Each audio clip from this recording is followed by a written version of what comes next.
Você já parou para pensar que a lei mais importante do nosso país, aquela que moldou o Brasil por mais de 60 anos, não foi um pacto entre o povo, mas uma imposição de um imperador?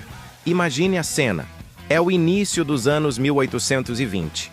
O grito da independência ainda ecoa, mas a euforia se mistura com uma tensão palpável.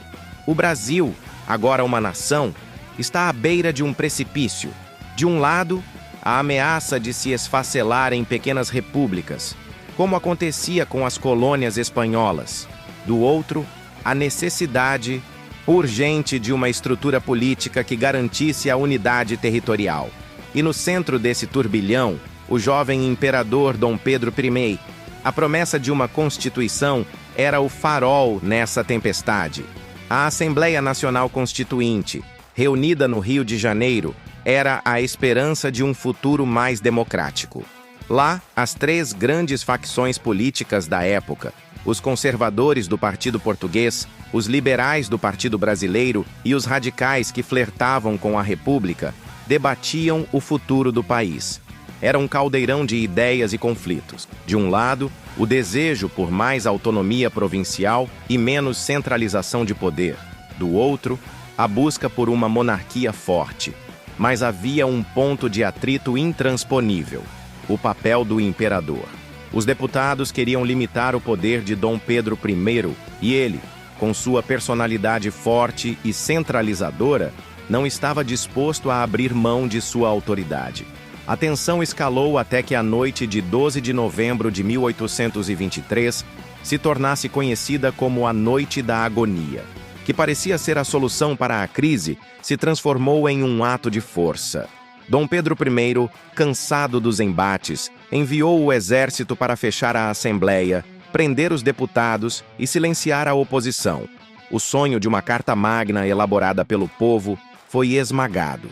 E foi a partir desse ponto de ruptura que a primeira Constituição brasileira tomou forma.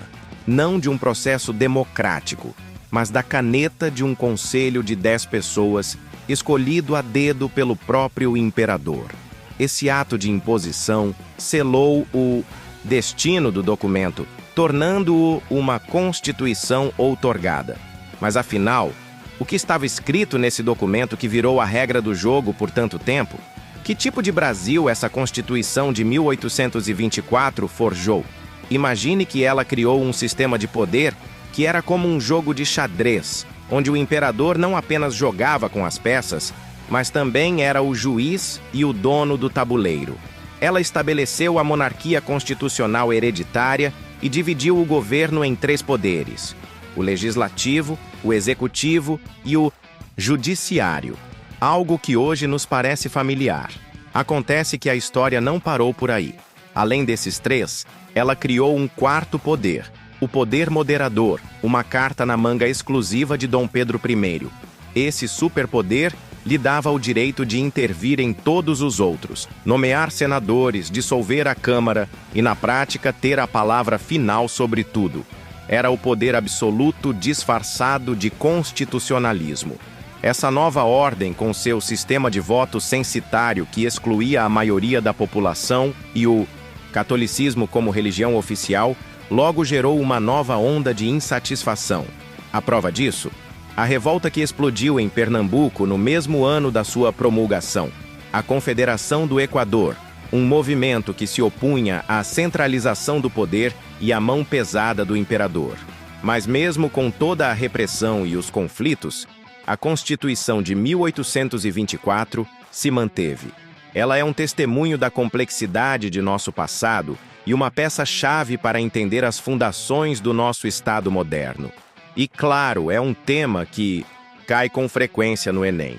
Se você quer desvendar os segredos por trás dessa primeira Carta Magna do Brasil, entender como exatamente ela funcionava e por que essa história de poder e resistência ainda é tão relevante hoje, já deixa o seu like, se inscreve no canal e ativa o sininho.